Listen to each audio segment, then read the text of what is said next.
Study IQ IAS, अब तैयारी हुई अफोर्डेबल।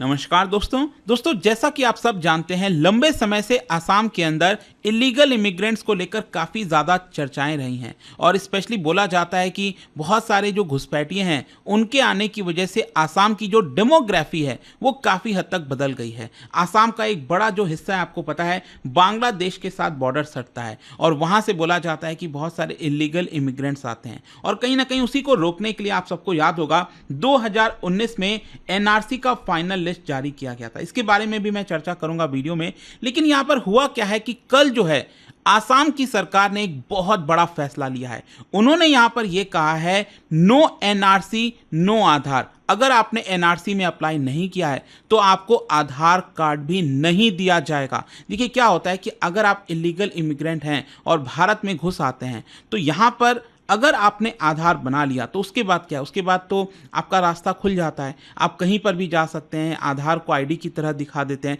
ऑल्दो आपको मैं बता दूं कि आधार इज नॉट सिटीजनशिप। कई लोग कंफ्यूज हो जाते हैं कि आधार एक सिटीजनशिप प्रूफ है। नहीं, ऐसा नहीं है, क्योंकि यहाँ पर जो फॉरेनर्स हैं वो भी आधार के लिए अप्लाई कर सकते हैं। हाँ, उसमें कुछ कंडीशंस होता है कि इतने दिन आपको रहना पड़ेगा, लेकिन अगर आप इलीगल इमिग्रेंट्स हैं तब तो ले ही नहीं सकते। लेकिन कहीं ना कहीं गलत तरीके से, आपको पता है, हमारे देश में आधार के लिए भी अप्लाई कर दिया जाता है, उनको मिल भी जाता है और धीरे धीरे वो एक इंडियन सिटीजन्स के तौर पर अपने आप को देखने लगते हैं। तो कहीं ना कहीं उसी को रोकने के लिए आसाम सरकार का ये बड़ा जो फैसला है, इसको थोड़ा डिटेल में समझेंगे और यहां पर इलीगल इमिग्रेंट्स को रोकने के लिए क्या किया जा रहा है वो भी मैं आपको बताऊंगा। काफी कुछ जानने को है, चलिए आगे बढ़ते हैं। लेकिन उससे पहले मैं आप सबको बता दूं कि 10 सितंबर से स्टडी IQ का बहुत ही स्पेशल बैच लॉन्च हो रहा है। उसका नाम है प्रतिज्ञा प्लस। इसकी खास बात यह है कि अगर आप 2024 का सिर्फ प्रीलिम्स भी क्रैक कर लेते हैं तो जो पूरा का पूरा फीस आप पे करोगे अभी, वो भी रिफंड कर दिया जाएगा। साथ ही साथ यहां पर हर संडे को एक टेस्ट होगा MCQ वाला, जिसके अंदर टॉप रैंक लाने वाले को 11,000 रुपीज का कैश रिवॉर्ड मिलेगा। तो आपके पास एक मोटिवेशन भी रहेगी तैयारी करने के लिए। ज्वाइन करने के लिए हमारे वेबसाइट ऐप पर जाइए या फिर कमेंट सेक्शन में लिंक है और आपको यूज करना है ये कोड अंकित लाइव, ताकि आप मैक्सिमम डिस्काउंट ले सकें। और इसके अलावा अगर आप MCQs अटेम्प्ट करना चाहते हैं तो मेरे इंस्टा पेज पर जाइए, वहां पर स्टोरीज में जितने भी MCQs हैं उसको भी आप अटेम्प्ट कर पाएंगे। चलिए शुरुआत करते हैं और सबसे पहले ये देखते हैं कि एग्जैक्टली हुआ क्या है। देखिए, बताया जा रहा है कि आसाम के अंदर यहां पर जो आधार कार्ड होल्डर्स हैं उनकी संख्या कुछ डिस्ट्रिक्ट के अंदर ज्यादा हो गई है। कहने का मतलब यह है कि अगर मैं आपको कहता हूं कि एरिया में 100 की पॉपुलेशन है, यहां पर जो अनुमान लगाया जाता है कई बार कि इस एरिया के अंदर 100 लोग रह रहे होंगे, लेकिन वहां पर यह देखने को मिल रहा है कि आधार कार्ड होल्डर्स उनकी संख्या 110 है। तो ये कैसे पॉसिबल हो सकता है? क्योंकि एक व्यक्ति को एक ही आधार दिया जाएगा, उसका बायोमेट्रिक तो यूनिक होगा, एक ही हो सकता है। तो ऐसा कैसे हो गया कि एक एरिया में प्रोजेक्टेड पॉपुलेशन से ज्यादा आधार कार्ड दिए गए हैं? और यही चीज यहां पर बताया गया है असम के चीफ मिनिस्टर हिमंत बिस्वा शर्मा जी के द्वारा कल ही 7 सितंबर को। और उनका कहना है कि कहीं ना कहीं ये जो डेटा है वो बहुत ज्यादा चिंताजनक है। ये भारत के लिए कहीं ना कहीं चिंता की खबर है। भारत के सुरक्षा के साथ खिलवाड़ हो सकता है और इसी की वजह से अब ये बोला जा रहा है कि आगे से अगर आपको आधार चाहिए तो साथ ही साथ आपको NRC का जो एप्लीकेंट नंबर है, जो आपने NRC में अप्लाई किया था, तो वो जो नंबर है वो भी आपको साथ में दिखाना होगा और तभी जाकर आप आधार के लिए अप्लाई कर पाओगे। तो इसका और क्या प्रोसेस है मैं आपको आगे बताऊंगा, लेकिन सबसे पहले जो मैंने आपको बताया कि आसाम के अंदर ये देखा गया है कि करीब 4 डिस्ट्रिक्ट के अंदर जो प्रोजेक्टेड पॉपुलेशन है उससे ज्यादा आधार कार्ड होल्डर्स हैं। तो वो डिस्ट्रिक्ट कौन से मैं आपको पहले बताता हूं। देखो, ये आप देख सकते हैं, ये आपका आसाम का मैप देखने को मिल रहा होगा और काफी लंबा फैला हुआ है ये। सबसे पहले अगर हम बात करें तो ये जो आप देख रहे हो बॉर्डर बांग्लादेश का, इसका एक बॉर्डर सटता है असम के डिस्ट्रिक्ट के साथ, धुबरी डिस्ट्रिक्ट, ये आप देख पा रहे होंगे। तो यहां पर बताया जाता है कि ये जो धुबरी डिस्ट्रिक्ट है वहां पर 103.74% ऑफ आधार कार्ड होल्डर्स हैं। मतलब हर 100 व्यक्ति पर 103.74 आधार कार्ड दिए गए हैं। आप समझ रहे हैं क्या होता है?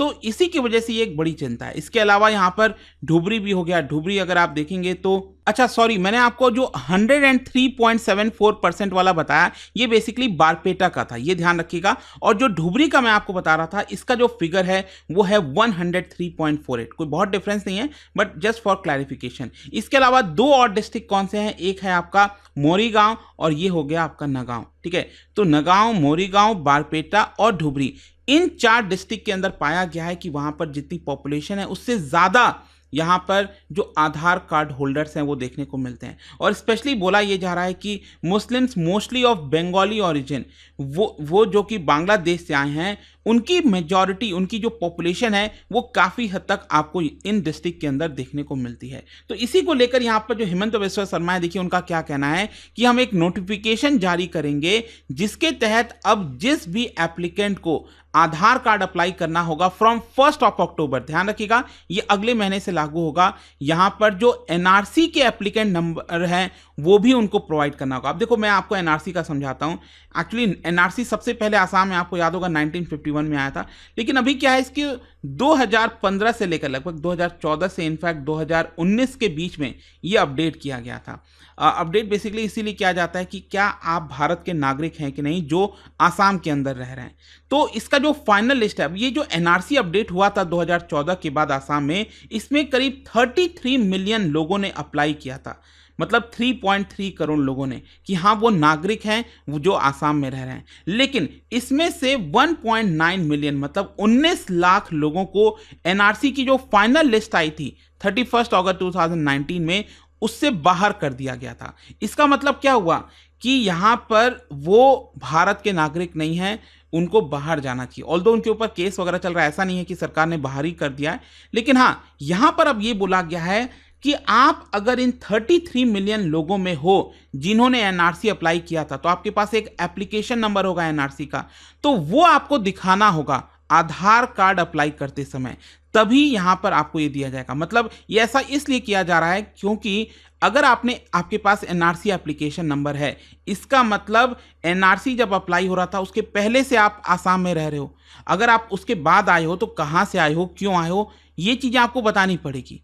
तो इसी की वजह से एनआरसी एप्लीकेशन जो नंबर है वो भी मांगा जा रहा है आधार कार्ड अप्लाई करने के लिए। और सिर्फ यही नहीं, मैं आपको यह भी बता दूं कि यहां पर अगर आपको आधार कार्ड अप्लाई करना है, इसके यहां पर आपको एनआरसी एप्लीकेशन नंबर तो देना ही होगा, साथ ही साथ नो ऑब्जेक्शन सर्टिफिकेट जिसको हम एनओसी कहते हैं वो आपको डिस्ट्रिक्ट कमिश्नर से लेना होगा। और डिस्ट्रिक्ट कमिश्नर के पास जब आप जाओगे एनओसी लेने के लिए, आप सबको पता है कितना प्रॉब्लम होता है एक एनओसी लेने के लिए, तो यहाँ पर आपका एकदम डिटेल में जानकारी ली जाएगी, आप कब आए, क्यों आधार कार्ड अप्लाई करना चाहते हो। तो आपको एनओसी लेना होगा, एनआरसी का एप्लीकेशन नंबर दिखाना होगा, तभी जाकर आप आधार कार्ड के लिए आसाम के अंदर अप्लाई कर सकते हो। तो ध्यान रखना ये बहुत इंपॉर्टेंट है, 1 अक्टूबर के बाद ये सारी चीजें अप्लाई हो जाएंगी। लेकिन देखिए यहाँ पर क्वेश्चन ये भी आता है कि क्या आसाम सरकार ने सेंटर से परमिशन मांगा है इसके लिए, क्योंकि ये सिटीजनशिप का मुद्दा है और ये डायरेक्टली सेंट्रल गवर्नमेंट के अंदर में आता है। तो देखिए जो चीफ मिनिस्टर है हिमंत बिस्वा शर्मा, उन्होंने कहा कि हमारी जो राज्य सरकार है वो सेंटर के पास गई थी और उनसे परमिशन लिया था कि क्या हम आधार प्रोसेस में चेंज कर सकते हैं अप्लाई करने में। तो सेंटर ने हमारे प्रपोजल को देखा और यहाँ पर वो इससे एग्री कर गए कि हाँ अगर आप चाहते हो कि आधार कार्ड लेना और ज़्यादा टफ कर दिया जाए तो आप ये कंडीशंस लगा सकते हैं। इसके अलावा यहाँ पर आप देख सकते हैं कि कुछ एक्सेप्शन रखा गया है। बेसिकली क्या था कि एनआरसी के दौरान जब एनआरसी का प्रोसेस हो रहा था तो उस समय 9.5 लाख पीपल, करीब 9.5 लाख लोगों का जो बायोमेट्रिक्स है वो फ्रीज हो गया था। फ्रीज का मतलब होता है वो एक्सेस नहीं कर पा रहे थे और उनको यहाँ पर सेपरेट रखा गया है। मतलब कि ऑब्वियस सी बात है उनके पास नंबर नहीं होगा एनआरसी का, तो वो यहाँ पर अप्लाई कर सकते हैं आधार के लिए अगर चाहें तो। फिर इसके अलावा यहाँ पर क्या है, कुछ टी प्लांटेशन वर्कर्स हैं जो लंबे समय से रह रहे हैं। अब क्या है कि कुछ इन एक्सेसिबिलिटी नहीं होने के कारण कई बार एनआरसी का जब प्रोसेस चल रहा था तो यहाँ पर जो है वो उस समय थे नहीं, प्रॉब्लम्स आ रही थी, तो इसकी वजह से यहाँ पर उनको बाहर रखा गया। अगर वो चाहें तो डायरेक्टली अप्लाई कर सकते हैं। तो ये 2 एक्सेप्शंस रखे गए हैं। खैर अब क्वेश्चन यहाँ पर यह है कि क्या आसाम की तरह बाकी राज्य भी मानेंगे, क्योंकि यहाँ पर हिमंत बिस्वा शर्मा का कहना है कि देखिए ये सिर्फ आसाम को अप्लाई करने से नहीं होगा। आसाम ने टफ कर दिया है आधार कार्ड बनाना, लेकिन साथ ही साथ देश के बाकी के राज्यों को भी कुछ ऐसा ही करना चाहिए, टफ बनाना चाहिए आधार कार्ड, क्योंकि ऑलमोस्ट जिसको मिलना चाहिए हमारे जो नागरिक हैं वो हो चुका है। अब आगे से कोई आधार कार्ड लेता है मतलब कुछ ना कुछ गलत है, अचानक से वो आधार कार्ड क्यों अप्लाई करना चाहता है, क्या है, तो उसका डिटेल में जानकारी होनी चाहिए, तभी आधार कार्ड देना चाहिए। और यहाँ पर आसाम सरकार का कहना है कि देखिए, सेंट्रल गवर्नमेंट ने सभी राज्य सरकार को अनुमति दे दी है कि वो जैसे चाहें आधार कार्ड देना चाहें या फिर नहीं देना चाहें किसी को, वो उनकी मर्जी है। खैर, इसके अलावा जो मैं आपको बता रहा था कि आसाम सरकार इलीगल इमिग्रेंट्स के ऊपर काफ़ी बड़ा ड्राइव कर रही है, मतलब उनको पहचानने की कोशिश कर रही है। बेसिकली बिस्व शर्मा ये कह रहे थे कि देखिए, स्पेशली अभी जो रीसेंट टाइम्स में जो भी कुछ हुआ है बांग्लादेश में, जो भी अभी तख्ता पलट हुआ है, शेख हसीना को हटा दिया गया है, तो इसकी वजह से पिछले 1-2 महीने में काफ़ी ज़्यादा हलचल देखने को मिल रही है और बांग्लादेश से काफ़ी लोग आसाम के अंदर एंटर करने की कोशिश कर रहे हैं। तो कहीं ना कहीं अब हमें थोड़ा सा स्ट्रिक्ट होना पड़ेगा इस समय, और अथॉरिटीज़ को बताना पड़ेगा कि उन लोगों को आइडेंटिफाई करिए कि कौन भारत में आ रहा है। तो यहाँ पर यह बताया गया है कि जो एफर्ट सरकार लेती है इस तरह के मूवमेंट को ट्रैक करने के लिए, वो और ज़्यादा बढ़ाना होगा। इसके अलावा यहाँ पर जो बॉर्डर सर्वेलेंस हो गया, पेट्रोलिंग हो गई, इन सबको और मजबूत करना होगा ताकि इलीगल बॉर्डर क्रॉसिंग ना हो सके। यहाँ पर जो बॉर्डर सिक्योरिटी फोर्स है उनके साथ प्रॉपर कोऑर्डिनेशन करना चाहिए, सेंट्रल एजेंसीज के साथ कोऑर्डिनेशन करना चाहिए। फिर इसके साथ साथ यहाँ पर जो इंटेलिजेंस गैदरिंग मैकेनिज्म होता है, जहाँ पर क्रॉस बॉर्डर नेटवर्क और इन्फिल्ट्रेशन जो रूट्स होते हैं उसके ऊपर फोकस किया जाता है, तो और ज़्यादा उसको हमें फोकस करने की जरूरत है। और साथ ही साथ बॉर्डर एरियाज में जो लोग रहते हैं, गांव में रेसिडेंट्स जो रहते हैं, उनको भी बताना है कि देखिए, अगर आपको कोई भी सस्पिशियस मूवमेंट देखने को मिलता है तो आप हमें जल्द से जल्द इसके बारे में इन्फॉर्म करिए। मैं आपको बता दूं, जनवरी 2024 से लेकर अभी तक, मतलब इस पूरे साल तक, जब से ये साल स्टार्ट हुआ है, अभी तक 54 इलीगल इमिग्रेंट्स ये पकड़े गए हैं। और इसके अलावा इसमें से 45 ऐसे हैं जिनको ऑलरेडी उनके देश भेज दिया गया। मतलब मान लो अगर ये लोग बांग्लादेश से आए हैं तो उनको बांग्लादेश भेज दिया गया, म्यांमार से आए हैं तो वहां भेज दिया गया। तो ये कदम लिया गया है और बाकी के जो 9 हैं उनको अभी भारत सरकार ने अरेस्ट कर रखा है। बेसिकली करीमगंज जो डिस्ट्रिक्ट है वहां पर उनको अरेस्ट किया हुआ है। तो आई होप कि अब आपको समझ में आ गया होगा कि बेसिकली ये जो कंडीशंस लाया जा रहा है असम सरकार के द्वारा आधार कार्ड को लेकर, ये क्यों है, क्या है। और जाने से पहले एक इंटरेस्टिंग क्वेश्चन, क्योंकि हम इलीगल इमिग्रेंट्स की बात कर रहे हैं, क्या आप बता सकते हो हमारे देश में